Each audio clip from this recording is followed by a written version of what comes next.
Everybody in that house knew one rule. You did not look Mrs. Elena Hart in the eye. You did not correct her. And if she was in a bad mood, you did not breathe too loudly. For years, the millionaire's wife ruled that mansion like a queen. Staff trembled when she walked by. Neighbors whispered about her. Even the delivery drivers learned to park 2 houses down, just so they wouldn't get yelled at for blocking the view. But on one bright Saturday afternoon, in front of politicians, influencers, and half the local news, the woman everyone feared was left speechless, exposed, and absolutely ridiculous, all because of the one person she never thought could stand up to her, her black maid. And the craziest part, Elena had no idea she was the one who created the very moment that would destroy her image. To really understand what happened that day, we have to rewind. Back before the cameras, back before the scandal, back to the day Amara stepped through the iron gates of the Hart estate for the first time. The Hart mansion sat on top of Hillcrest Avenue like it owned the whole city. White marble steps, tall glass doors, perfectly trimmed hedges that looked like they'd get fired if a single leaf stuck out of place. Amara stood there on the sidewalk, clutching the strap of her worn handbag, trying to steady her breathing. She adjusted the simple navy blue dress she'd found at a thrift store and whispered to herself, "Just be calm. It's just a job. You've worked harder jobs than this." But it didn't feel like just a job. This job meant her kid brother's school fees back home wouldn't be late again. It meant her mother could finally get the medication she'd been stretching out for months. It meant maybe, just maybe, Amara could save enough to go back to school herself one day. She rang the bell. The door opened to reveal a man in his 50s, posture straight, suit perfectly pressed. "You must be Ms. Amara," he asked. "Yes, sir," she replied softly. "I'm Charles, house manager. Come in." Her shoes clicked on the polished marble floor as she stepped into a hallway that looked like a museum. Crystal chandeliers hung from the ceiling. Paintings in heavy gold frames lined the walls. Everything smelled faintly of lilies and floor polish. From somewhere deeper in the house, a sharp voice cut through the air. "Charles, where's the new girl? I don't have all day." Charles didn't flinch, but his jaw tightened. He gave Amara a look that said, "That's her." They walked into one of the many sitting rooms. On an ivory sofa, legs crossed, phone in hand, sat Elena Hart. She was beautiful in the cold way a statue is beautiful. Blonde hair perfectly curled. Diamond bracelet catching the light every time she moved her hand. She wore a silk robe that probably cost more than a car. Her eyes flicked up from her screen, scanning Amara from head to toe. "How tall are you?" she asked. Amara blinked. I don't know exactly. Maybe. Doesn't matter. You look tidy enough. Do you speak fluent English?" "Yes, And you're from?" "Nigeria, Elena nodded slowly, as if that piece of information were a detail on shopping labels she wasn't quite sure about. "Right. I've had bad experiences with staff who don't understand simple instructions," Elena said. "I do not like repeating myself. Ever. If I say something once, you remember it. I am not your friend. I am your employer. You will call me Mrs. Hart. Not Elena. Not Ma. Not Mama, or whatever." Amara's fingers tightened on her bag strap, but she kept her voice steady. "Yes, Mrs. Hart."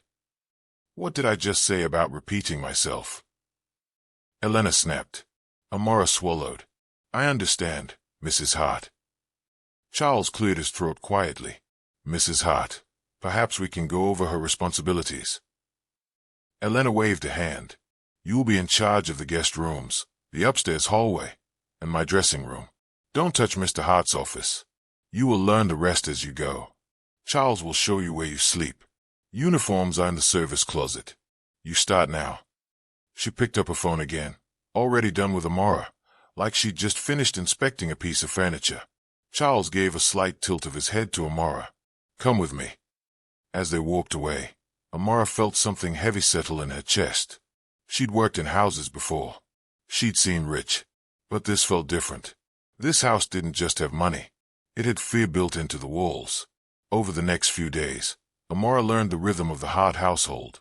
Wake up at 5 a.m. Check linens. Dust corridors that were already spotless. arranged the dozens of bottles on Mrs. Hart's vanity exactly 3 inches apart. Always 3 inches.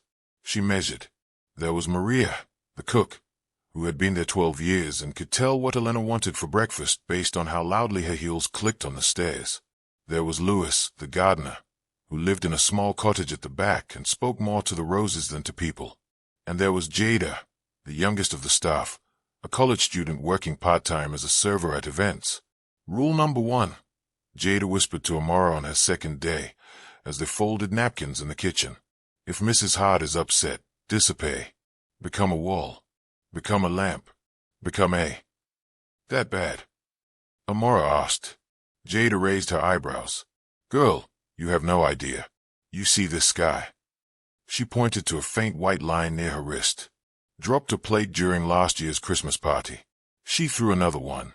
Didn't even look back. Said, Charles, hire someone who knows what gravity is. Amara's eyes widened. She threw a plate. At you. At the floor near me, Jada said. But you know when someone is trying to scare you on purpose. Everyone fears her. Even Mr. Hart bows his head when she talks. It's like she's the sun and we're all insects trying not to bang. Amara looked up toward the ceiling, where Lena's footsteps could be heard faintly above. And why does everyone stay? Jada gave a sad little laugh. Rent, tuition, hospital bills. Same as you, right? The question hit a little too close. Amara just nodded, because the truth was, she needed this job. She needed it so badly that she had promised herself she would endure anything. She didn't know yet how far anything would go. For the first few weeks, Amara kept her head down. She learned exactly how Mrs. Hart liked her closet arranged. White dresses to the left, darker colors to the right, shoes by heel height, bags by brand, price tags still attached to some of them. She learned the tone Charles used when he said, yes, Mrs. Hart. That wasn't agreement, but survival. She learned that Mr. Victor Hart, the millionaire husband, was rarely home.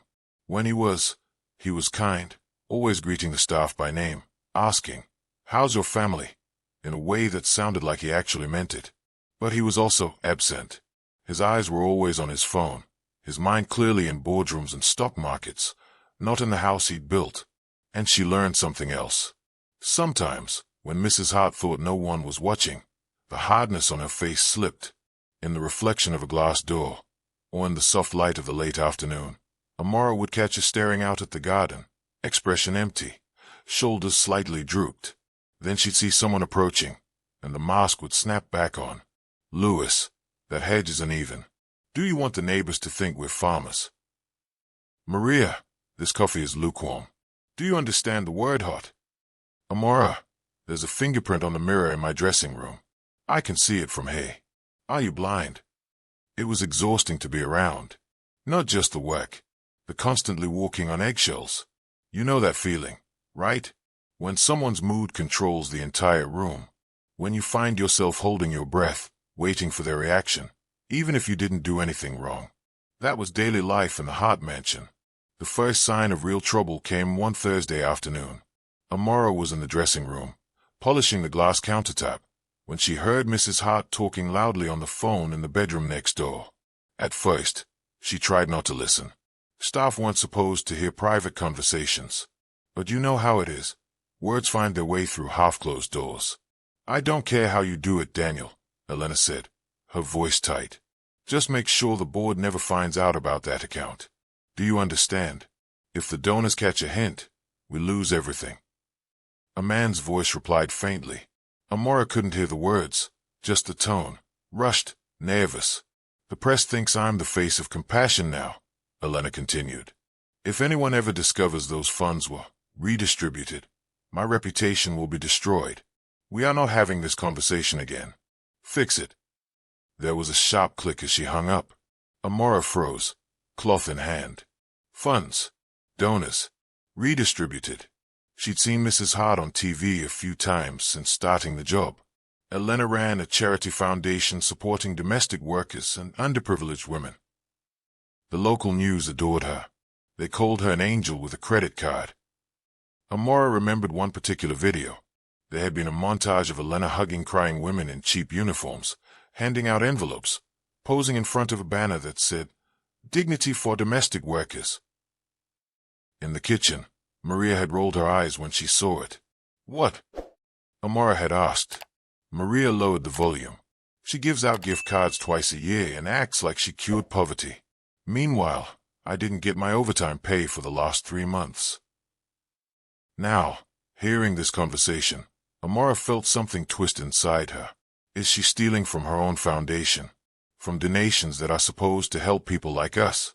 She shook her head, trying to push the thought away. That kind of thing happened in movies, scandals, not her life. And even if it was true, what could she do? She was just a maid, a black woman with a temporary visa and a family depending on every paycheck. She folded the cloth neatly and pretended she had heard nothing. But that seed of doubt had been planted, and what she saw next made it grow. 2 days later, on Saturday, there was a staff meeting in the kitchen. That alone was strange. Staff meetings almost never happened. Usually, instructions came down through Charles like royal decrees. But now, Elena herself stood at the head of the table. She was dressed casually in expensive athleisure, hair in a perfect ponytail, diamond studs in her ears. In one hand, she held a cup of coffee. In the other, a stack of glossy flyers. Mr. Hart stood behind her, hands in his pockets, looking tired. "Good morning," she said. Nobody responded. Charles cleared his throat. "Good morning, Mrs. Hart." A quiet chorus of good morning followed. Elena smiled, the photo-ready smile she used for cameras. "As you know," she began, "next month is very special. It's the annual gala for the Hart Foundation. This year, we're hosting it here, at the estate. The theme is Invisible Hands. It's all about honoring domestic workers who keep families, homes, and society running." Amara felt Jada shift beside her. "We'll have media, donors, politicians. Very important people," Elena continued.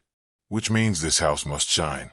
And you," she gestured toward all of them, "will be part of the event. We will feature our staff as examples of how much we value and respect domestic workers." Value and respect?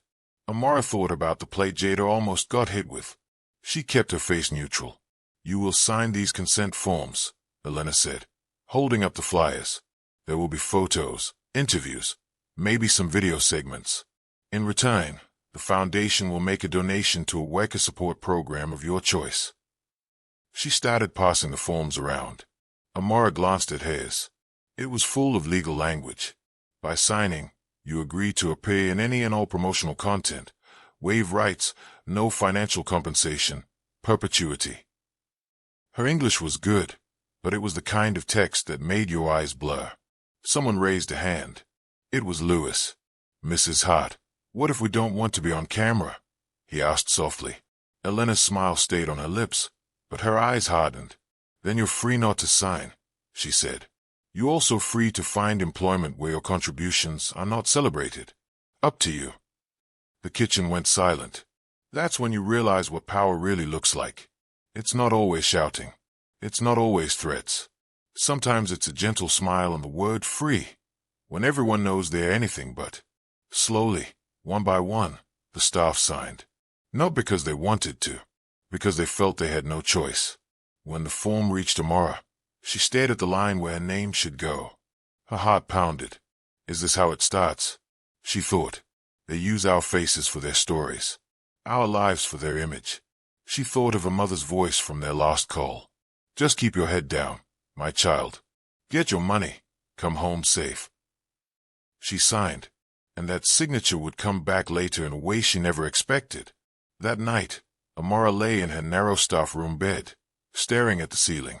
She could hear faint music from the city outside the walls, the hum of a life she wasn't part of. Her phone screen glowed beside her. A picture of her younger brother grinning in his school uniform. A message from him sat unread. Did you see the news, sis? Our school used your boss's charity to pay for some students. They said Mrs. Hart is a hero. Amara read it over and over. Hero. She remembered the phone call about redistributed funds. The not-so-subtle threat in the kitchen. The way everyone moved like shadows around this woman, who was supposed to be the champion of people like them. Anger burned at the back of her throat, surprising even herself. Then fear followed right after. Because here's the thing, when you rely on someone for your survival, it's very hard to let yourself be angry at them. It feels dangerous, like handling fire with bare hands. So Amara did what so many people do. She pushed it down. She told herself, I just need this job. She convinced herself, maybe it's not what I think. Maybe I misheard. But the house wasn't done showing her the truth. A week later, it started with something small. Amara, Charles said, stepping into the laundry room, Mrs. Hart wants you to help her with some organization in her office. Amara frowned. Her office? She's never let me in there. She insisted on you, Charles said, and she's in a mood. Just be careful. When Amara entered the home office, she understood what he meant. Papers were spread all over the desk. A laptop sat open, several windows minimized. A half-empty glass of wine stood dangerously close to a stack of documents. Elena stood by the window, phone in hand, pacing. I told you, Daniel. I don't care if the auditors are asking questions, she snapped. You're the accountant. Make up a reason. Blame a glitch. Blame a volunteer. That's what they're there for. Just keep my name out of it. She noticed Amara and lowered her voice. I'll call you back. She turned. Her expression instantly adjusted into cool annoyance. You took long enough, she said. I need you to help me sort these files. Don't read them. Just put them into the labeled folders. That, of course, guaranteed anyone would read them. But Amara kept her gaze low. Yes, Mrs. Hart. She moved to the desk, hand steady. Hot nut. There were folders labeled donors, events, expenses, personal. Some pages were clearly invoices for flower arrangements, catering, venue rentals.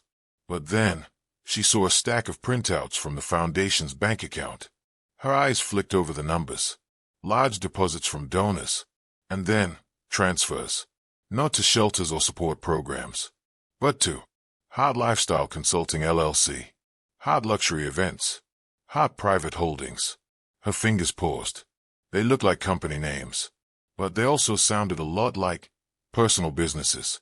Elena must have seen her hesitate. What did I say? She said sharply. Don't read. Just file. Amara quickly placed the papers in a folder labeled archive and kept working. But the damage was done. She couldn't unsee what she'd seen. She now had two pieces of a puzzle she never asked for.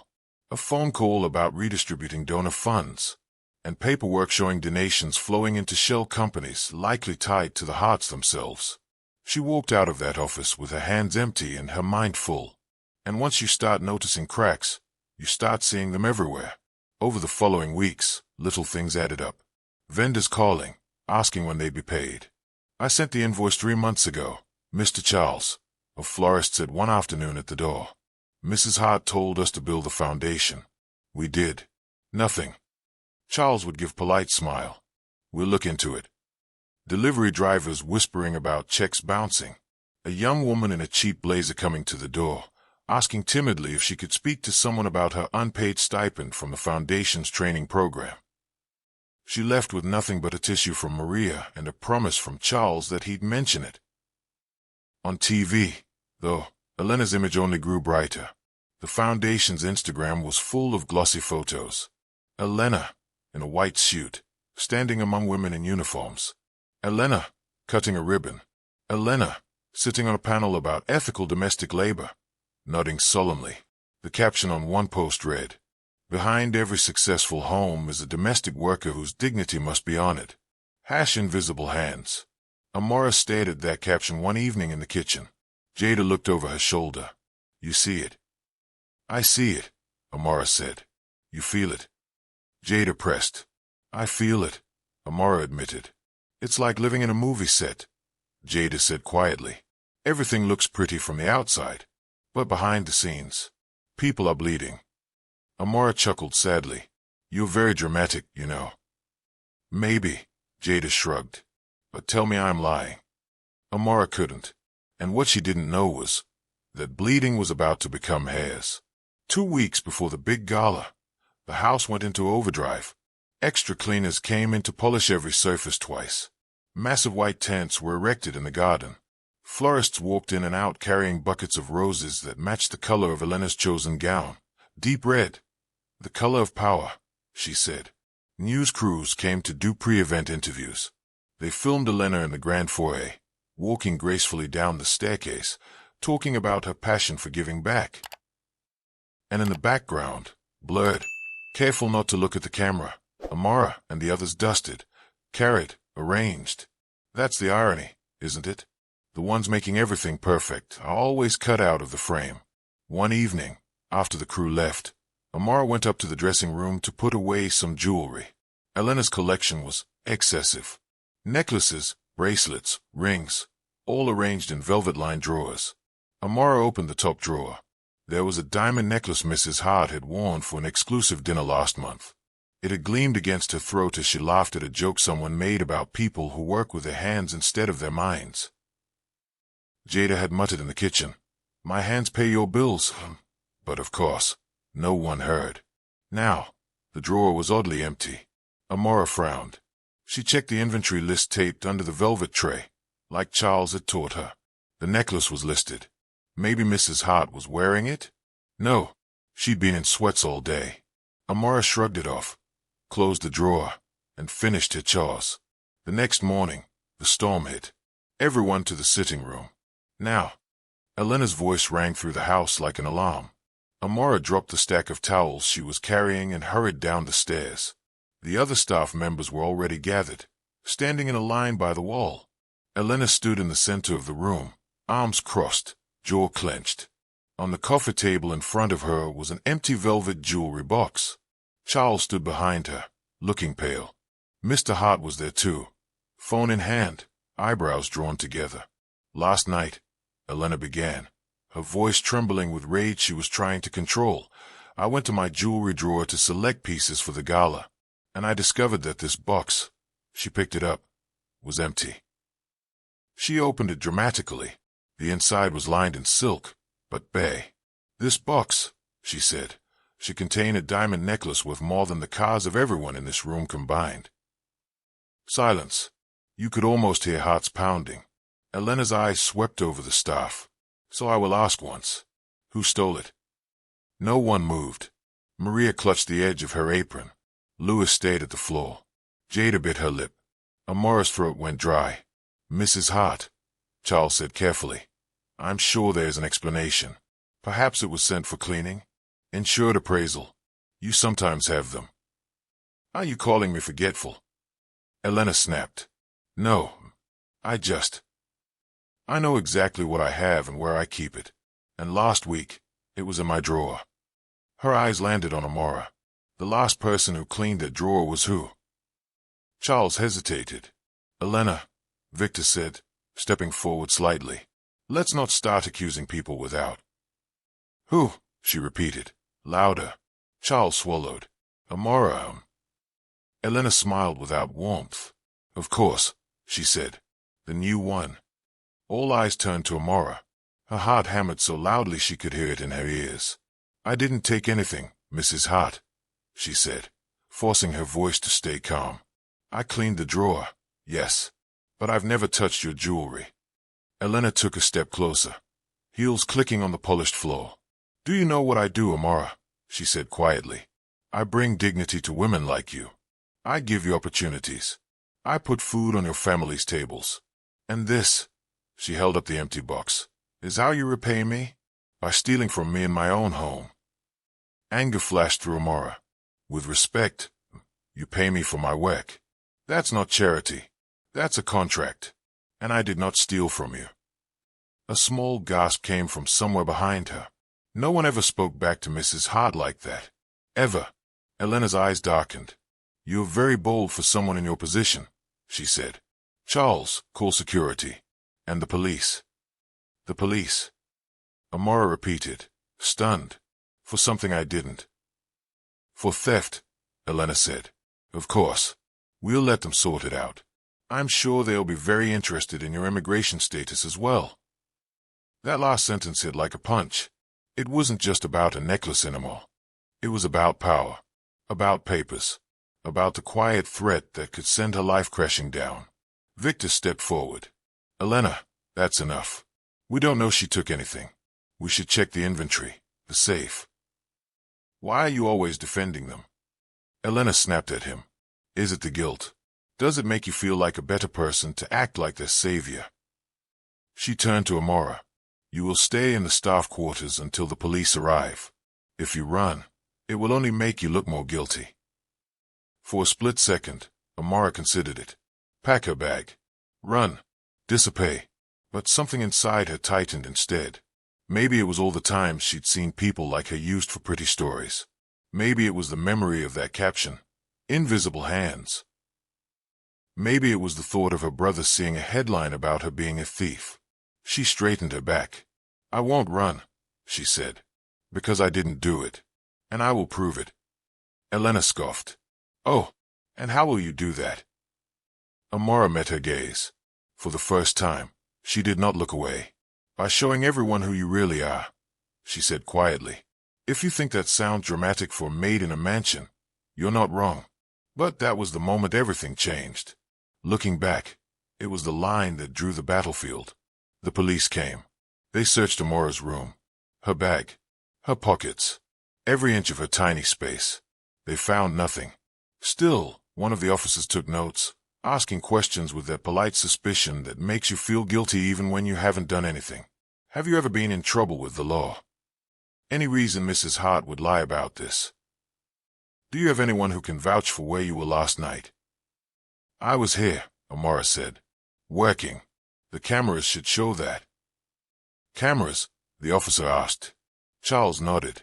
Yes, we have a security system. 24-hour recording. The officer wrote that down. We'll request access to the footage. Later, in the kitchen, Charles pulled Amara aside. Listen to me, he said, voice low. I believe you. I've worked here too long not to see patterns. But belief is not enough. Mrs. Hart is connected. If she pushes this, you need proof. How? Amara asked, desperation creeping in. I'm not even allowed near the cameras or the security room. Charles glanced around, then lowered his voice even more. You're not. But I know someone who might be able to help. Who? He hesitated. Do you trust me? She looked at him. The tired eyes. The lines in his face that spoke of years of swallowing words. Yes, she said. He sighed. My nephew does freelance IT work. Sometimes he helps me check things. For my own peace of mind. I'll call him. You did not hear that from me. That's the thing about injustice. If you look closely, there are always people quietly resisting from within. They might not be loud. They might not have power. But they are there. That evening, after Mrs. Hart left for a spy appointment and Mr. Hart locked himself in his office, Charles brought someone through the back gate. A young man in jeans and a hoodie, laptop bag slung over his shoulder. This is Tunde, Charles said. My nephew. Tunde grinned. So you're the legendary Amara. Uncle's been talking about the new girl with brains. Amara flushed. I'm just trying to survive. Aren't we all? Tunde said lightly. Now, tell me what you need. They slipped into the small room off the garage where the security system was housed. Screens showed different views of the house. Hallways, doors, the driveway, the garden. Okay, Tunde murmured, fingers flying over the keyboard. These systems always think they are smarter than they are. Let's see. Password protected. But Uncle gave me a hint. Don't say that out loud, Charles muttered.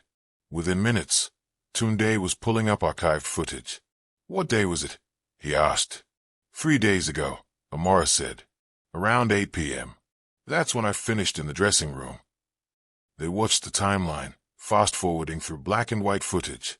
There was Amara, cleaning the dressing room, closing the jewelry drawer, leaving. Okay, Tunde said. Now let's see after you left. They watched. Nothing. An empty hallway. The occasional house kept wandering by. Lights shifting as the evening deepened. Then, around midnight, a figure appeared. Elena. She walked down the hallway, barefoot, hair down, robe wrapped around her. She went into the dressing room. Tunde zoomed in. Even in grainy footage, you could see her open the jewelry drawer, take out something that caught the light, probably the necklace, and put it into a small pouch. She left the room, went down the hall, disappeared down the stairs. An hour later, she returned empty-handed. Amara's mouth fell open. She took it herself. Charles closed his eyes. I knew it. Wait, Tunde said. Let's see where she went. He switched to the camera feed by the garage entrance. There she was again, a few seconds later. Elena, robe wrapped tight, slipping into the garage, getting into her car, driving off alone. This footage is timestamps, right? Tunde said. We could cross-reference with where she went. How would we know? Amara asked. Tunde grinned. Rich people love keycards. And this, my friends, is where your friend with brains shines. He backed up the footage, zoomed in as Elena left through the side gate. A faint glow from her phone screen reflected on her face. See that, he said. Security system logs when the gate opens. The system is probably connected to the smart home hub, which records a lot more than they think it does. He dug deeper, pulling up logs. Each gate opening had a time and a tag. Here we go, he said. Gate open, 12:17 a.m. Gate close, 12:19 a.m. car exit. Now, follow-up question. Which of you knows how to gently encourage a wealthy man to check his wife's car's GPS history without getting fired? He turned to Charles. Charles exhaled slowly. I might be old, but I'm not that easily scared anymore. Leave that to me. Amara stared at the screen, teetering between relief and fear. Relief, because proof existed. Fear, because if they were caught looking for it, the consequences could be brutal. Can you save that video? She asked. In case something happens to the system. Already on it, Tunde said. He copied the footage onto a flash drive and another backup on a hidden cloud account. Look, he said, handing the drive to Amara. You're in a very delicate position. This video proves you didn't steal the necklace, but it also proves something else. That she lied, Amara said. That she is willing to weaponize the system against you, Tunde said. That's dangerous. If you use this, it can protect you, but it can also blow things up. You have to decide when and how. Amara looked at the tiny piece of plastic in her hand. It felt heavier than gold. I'm tired of being scared, she said quietly. Tunde studied her face. Then don't be, but be smart. Days passed. The police called once, asking if there were any updates. Elena told them she was still waiting for the security company to retrieve the relevant footage. She said it sweetly, like she was the one helping them. In the meantime, she acted as if Amara were invisible. No yelling, no direct insults, just erasure. Instructions were given to others, never to her. She was silently removed from her upstairs duties and assigned to the laundry and the outdoor patio. A not-so-subtle demotion. But when the press came to film more segments about the upcoming gala, Elena made sure Amara was in the frame. Stand behind me, she whispered, smile frozen. Fold towels. Look busy, but don't speak. It was like being used as furniture. You ever been in a situation where someone doesn't respect you, but they still want you there to make them look good? That's what it felt like. In the evenings, Amara lay awake, the flash drive hidden under a loose floorboard in her room. She replayed 1,000 scenarios in her mind. She could go straight to the police with the footage, but would they believe her over a wealthy, well-connected woman? Or would they say she manipulated it? She could confront Elena privately, but a woman who'd weaponized her immigration status wouldn't hesitate to twist the story again. She could show Mr. Hart. But what if he already knew? Weiss, what if he didn't care? The gala loomed closer. Invitations went out. Big names were RSVPing. And then, something clicked. What if she didn't have to chase the truth into quiet offices and private conversations? What if she let the truth come to the one place Elena cared about most? The spotlight. One afternoon, Amara walked past the media room and saw Peter, the event coordinator, testing the projector and sound system for the gala. The big screen lowered from the ceiling. Images flashed. Slideshow of previous events, the foundation's logo, a promo video. Peter sighed. Why does this always freeze on the most unflattering frame? He muttered, tapping the keyboard. Amara lingered in the doorway. Technical issues, she asked. He smiled at her. Peter was one of the few outsiders who treated staff like human beings. Always. But I'll get there.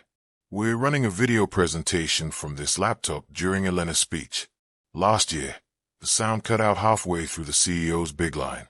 He still sends me passive-aggressive emails. Amara's eyes dropped to the laptop. Computer. Projector. Speakers. A thought flickered in her mind, bright and terrifying. Is there anything I can help with? She asked, keeping her tone casual. Peter chuckled. Unless you're secretly an AV specialist, I think I'm good. But thanks. Amara smiled and walked away. She wasn't an AV specialist, but she knew someone who could pretend to be one. That night, she called Tunde. Tunde, she said, heart racing.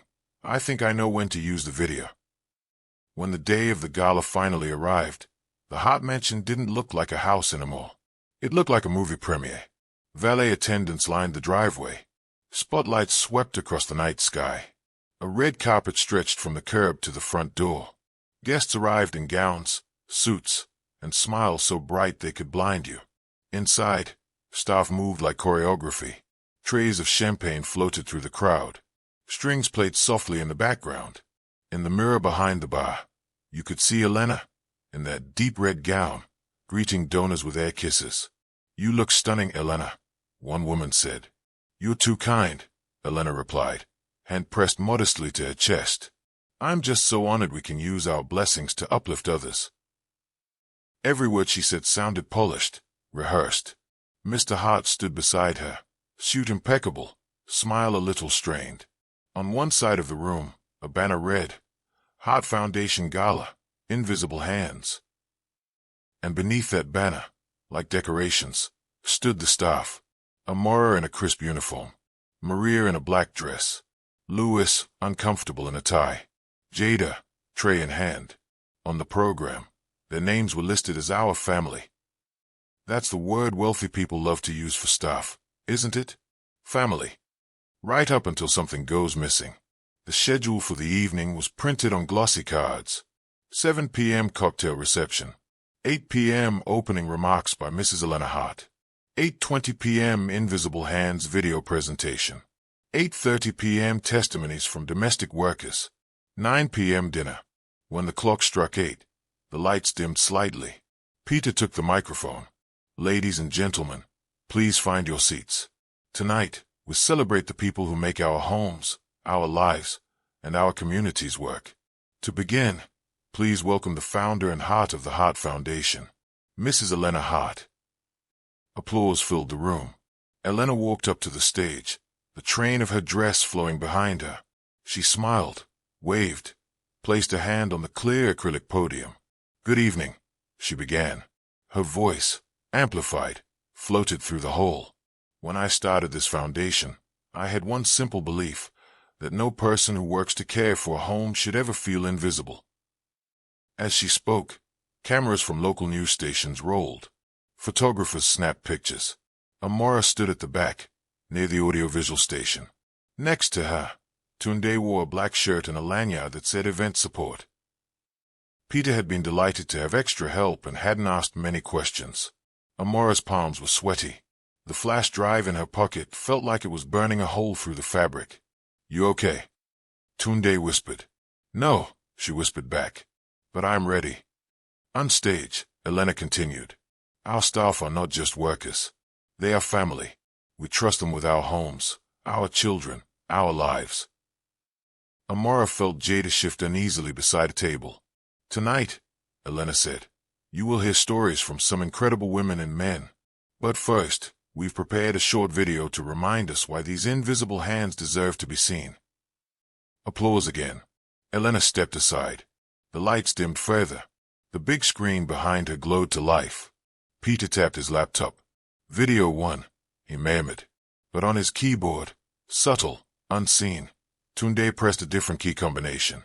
Instead of the polished foundation video, the screen went black for a second. Then, grainy black and white footage appeared. The timestamp in the corner read, 3 days before the necklace incident. The audience shifted, confused. On screen, a hallway in the Hart mansion. The dressing room door. Amara entering, cleaning, leaving. Then, The time jumped to midnight.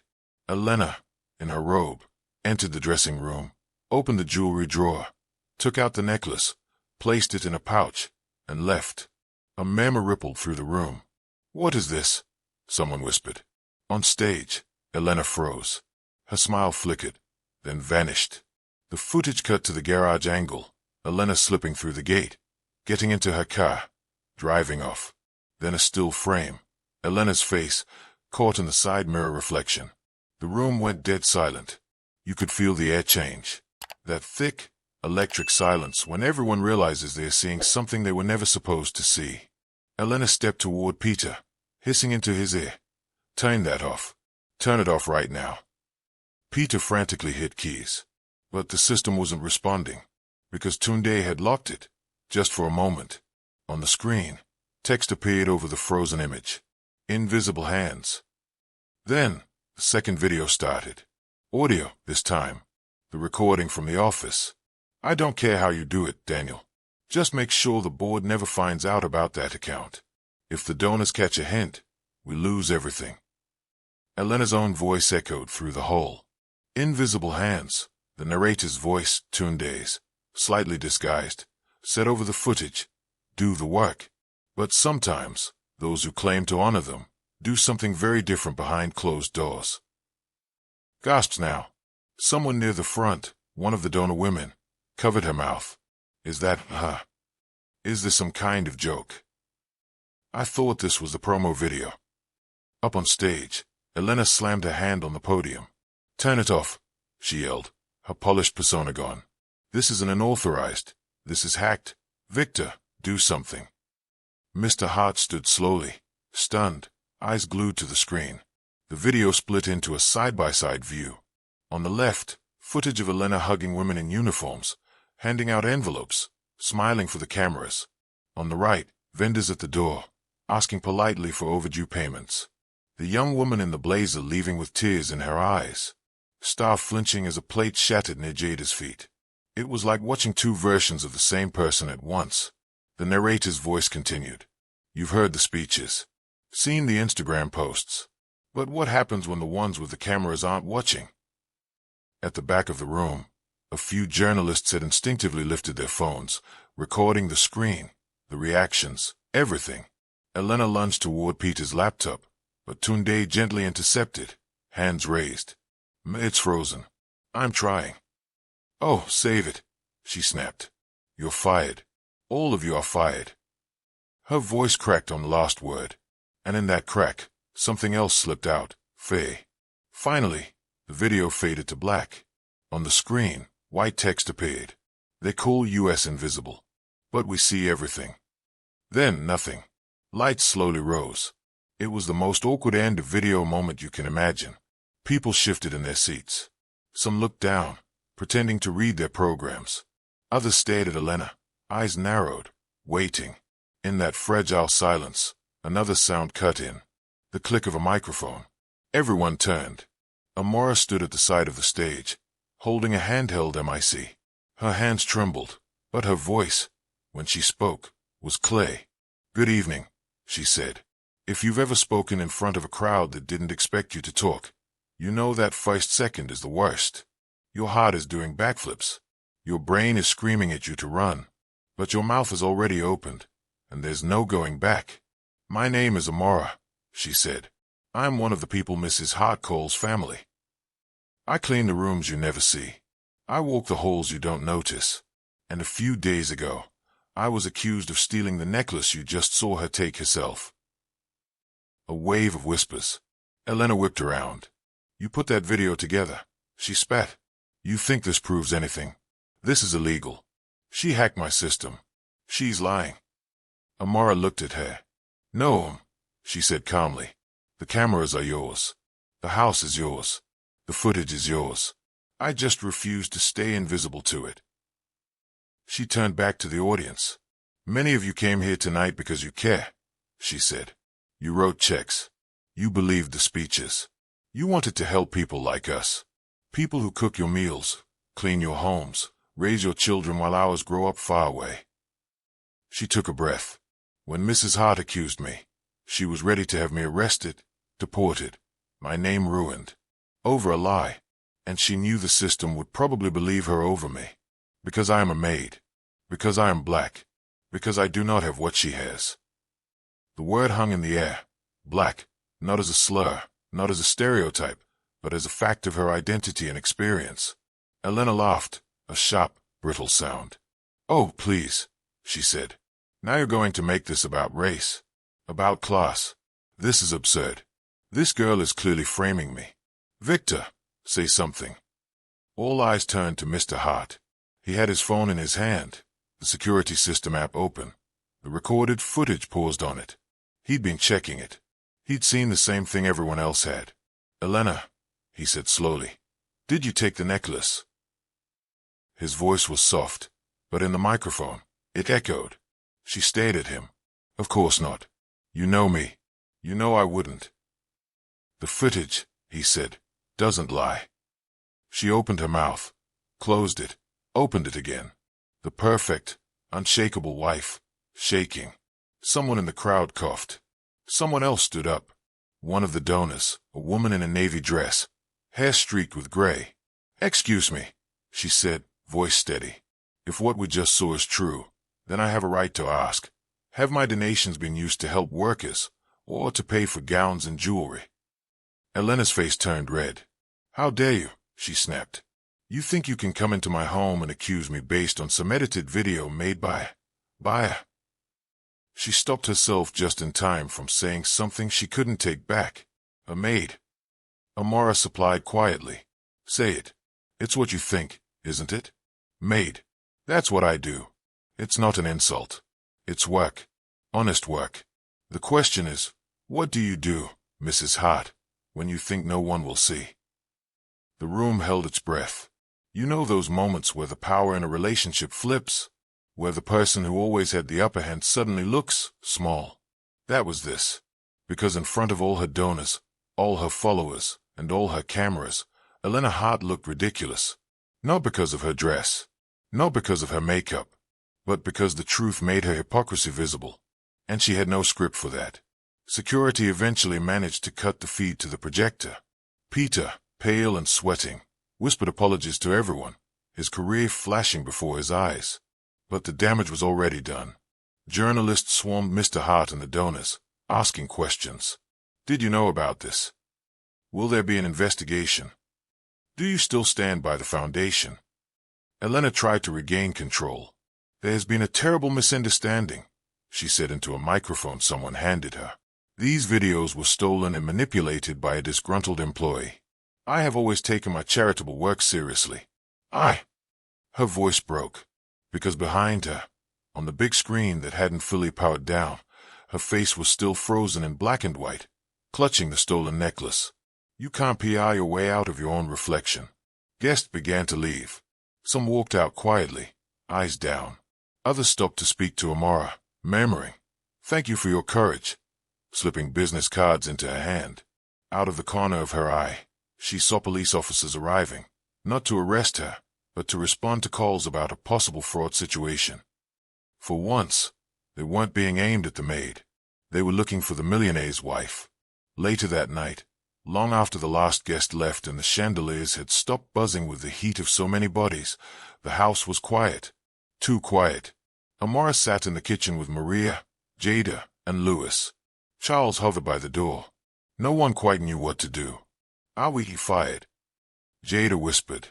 "I don't know," Charles said honestly. "But I do know this. Things will not be the same after tonight. One way or another." Footsteps approached. Mr. Hart walked in, tie loosened, face drawn. Everyone stood automatically. "Sit, please," he said. "You've been standing all day." They hesitated, then slowly sat again. He leaned against the counter, looking at them one by one. "First," he said, "I owe all of you an apology. I should have noticed more, asked more questions. Instead, I let myself believe that because we gave back, everything inside these walls must be fine. That was lazy and cowardly." No one spoke. He turned to Amara. "And you," he said, "I am so sorry for what my wife accused you of. It was wrong. I've already told the police there will be no charges against you. In fact, I will be making a statement tomorrow clearing your name publicly. Thank you, sir, Amara said quietly. Relief washed through her, but it didn't erase the hurt. As for the foundation, he continued, there will be a full independent investigation. If any funds were misused, it will come to light, and the donors will be repaid. Maria frowned. What about us? She asked. Honest question, sir. Are we safe? Victor nodded slowly. You are more than safe. You are necessary. The house will continue to run, but with new rules and new boundaries. He hesitated. Elena has left to stay with her sister for now. She needs time. So do I. It hit Amara then. Even villains are people with their own stories, their own wounds, their own blind spots.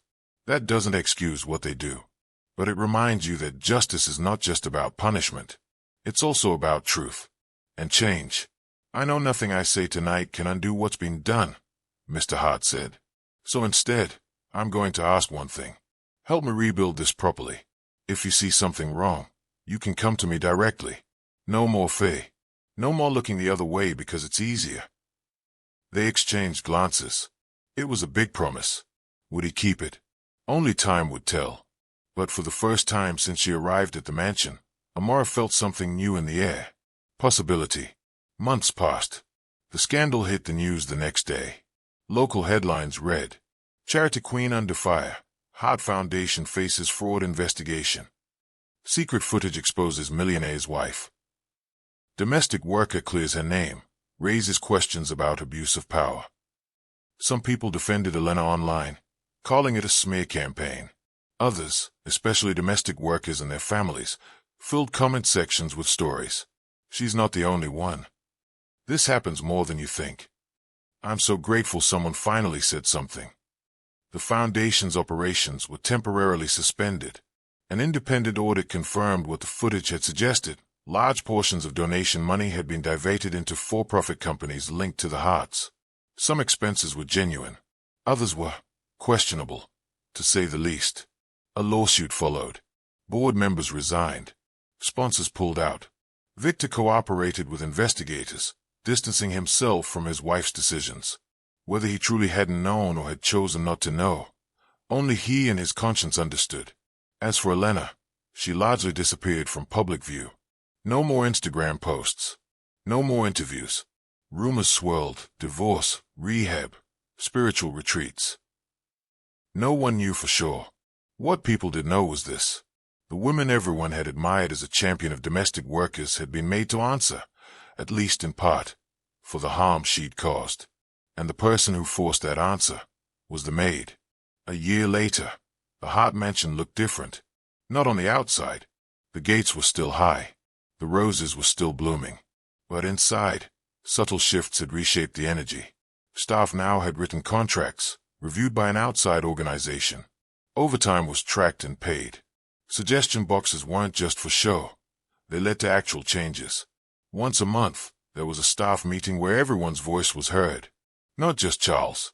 And in the city, something else had grown from the ashes of the scandal. A new organization, the Visible Hands Network.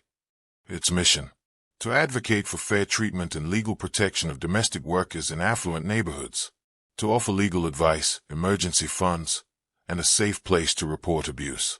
When journalists came to cover its launch, they didn't ask for a millionaire in a gown. They asked for its founder, Amara. She stood on a small stage in a community center, not in a red dress, but in a simple blouse and jeans, a microphone in hand, her natural hair pulled back in a neat bun. She smiled nervously at the crowd. "Good evening," she said. This time, her voice didn't shake.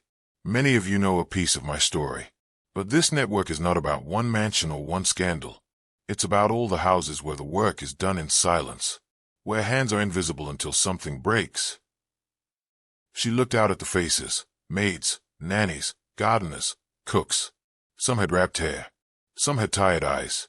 All of them had stories. "In that house," she continued, "I learned that courage is not the absence of fear. It's doing what's right while you're still scared. I was afraid of losing my job, my visa, my future. But I realized something. If we never speak, The people with power will keep telling our stories for us, and they will always make themselves the hero. She paused. So tonight, we start telling our own. In the back of the room, Charles clapped, tears in his eyes.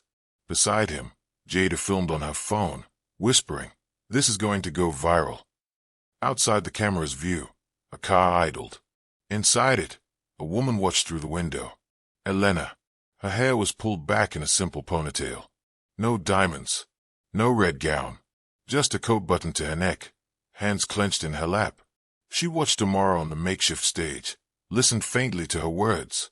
She could have walked in, tried to apologize, defended herself, denied everything. She didn't.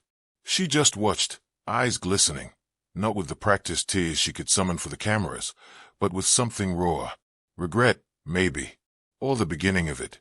Then, quietly, she told the driver to go. Not destroyed, not dragged through the streets, but brought down to size. Forced, finally, to look at what she'd become. That was the real consequence. Not just lost money, but a shattered image, and the knowledge that the person she'd considered the lowest in her house had shown more integrity and courage than she ever had. So what's the moral of all this? It's not just rich people bad, poor people good. Life is more complicated than that, but there are some truths you can't ignore. People like Elena build kingdoms on fear and appearances. People like Amara keep those kingdoms standing, quietly, invisibly, until one day, they don't. Until one day, someone decides, I may not have money, I may not have status, but I have the truth, and I'm not going to hide it anymore. You might not be a maid in a millionaire's house. Maybe you're a junior employee in a big company. Maybe you're the friend who always gets walked over. Maybe you're the quiet one in your family who sees everything no one wants to acknowledge.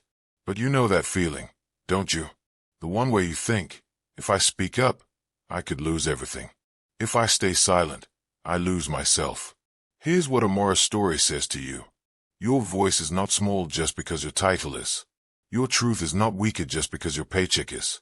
And sometimes, the most ridiculous thing in the room is the person who built their whole life on lies and expects no one to notice.